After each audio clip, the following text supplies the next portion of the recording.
selain kita mengatur produksi, yaitu dari sisi produk yang kita produksikan, kita juga melihat kondisi jaga jalur distribusi kita. Ya, paling penting adalah jalur distribusi itu jangan terlalu panik sehingga membuat konsumen maupun jalurnya itu kacau. Ya.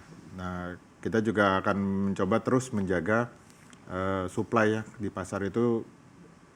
Ya tidak bisa, kita secara jujur tidak bisa memenuhi 100%, tapi kita akan usahakan semaksimalnya optimalkan apa yang kita bisa supply-kan ke pasar. Sehingga dari sisi distribusi kita sendiri pun juga akan merasa ada satu titik balancing-nya buat mereka. Oke, kemudian dari sisi produksi sendiri, seperti apa?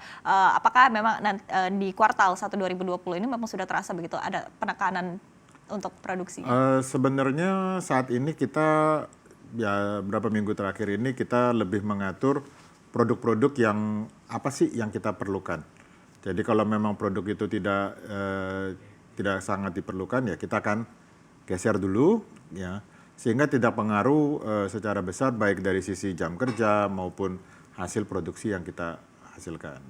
Oke, kemudian dengan produksi yang kemudian juga sedikit tertekan begitu pasti kan. Ya, nah, apakah nanti untuk harga jualnya ini juga akan naik begitu? Sampai saat ini sih kita masih belum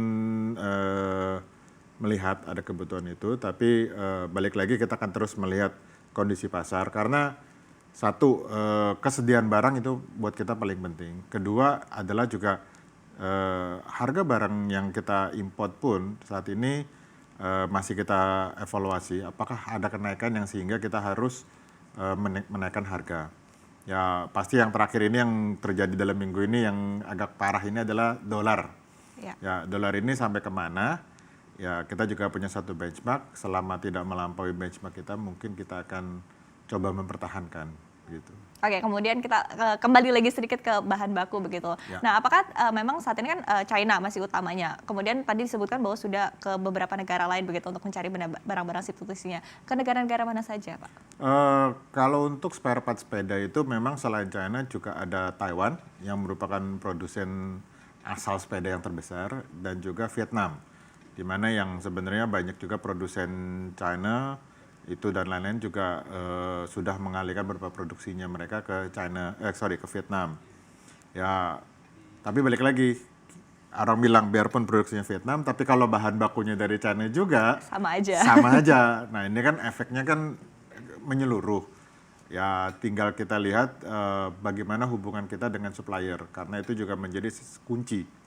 Kalau kita makin diprioritaskan dan kita mempunyai kerjasama yang baik ya selama ini itu otomatis kita akan saling mendukung seperti itu. Jadi buat kita pendekatan secara bisnis pasti, tapi secara personal B2B juga penting. Ya semoga mereka juga cepat pulih, kita juga cepat pulih gitu loh. Oke.